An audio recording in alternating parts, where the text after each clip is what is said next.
I'm going to run through some more examples with you guys. We'll get into some more difficult problems as we move along. So we're going to just divide by 5 on both sides. This is another simple inequality. We get x is greater than or equal to 3. Keep the word or. Subtract 1 on both sides. We get 2x is less than or equal to negative 6. Divide by 2. We're dividing by a positive on both sides, so we just keep the sign the same. This is one or the other, so it's either greater than 3, so that means a colored in dot at 3. Greater than 3 would be to the right, or less than negative 3. Less than negative 3, colored in dot, and I'd be shaded to the left.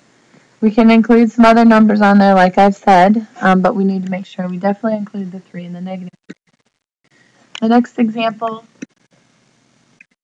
we have, and when I said we were going to get more difficult, all I meant was more steps in our solving of our inequalities. So we're going to add 2 on both sides. We've got 4x is greater than or equal to 16. Divide by 4 on both sides. Always paying attention to what I'm dividing by, but I am dividing by a positive. No need to flip the sign. Add 4 to both sides. Add 4 to both sides. I get 3x is less than or equal to negative 9. Again, dividing by a positive on both sides, so no need to flip the sign. We're going to put negative 3 and 4 on the number line. I'll go ahead and place 0 on the number line as well. I'm going to have, it says, I forgot my word or.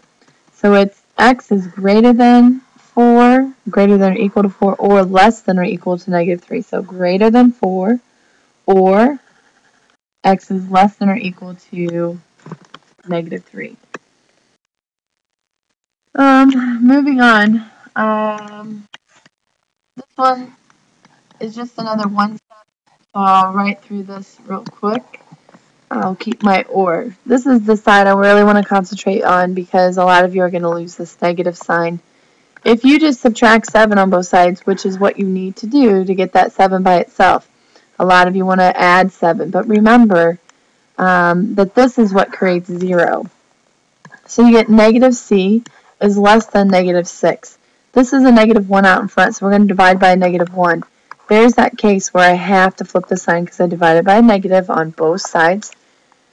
So I'm ready to graph my answer. It says that I'm supposed to be less than negative 3, open dot, less than negative 3, or greater than 6.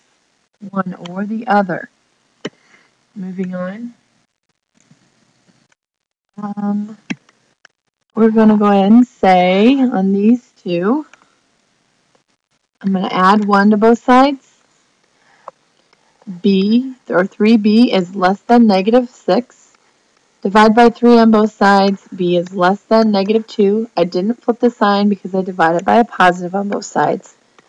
The second one, we get 4b is greater than 8. Divide by 4 on both sides. Do not flip the sign because you're dividing by a positive on both sides. Graphing my answer, I have negative 2 and 2. Open that on both of them. Has to be less than negative 2 or greater than 2. I could also put 0 on there as a reference. The next one, we want to make sure that we get rid of the positive 4 by putting negative 4 on both sides. So we get k is greater than negative 1. Or divide by negative 6 on both sides.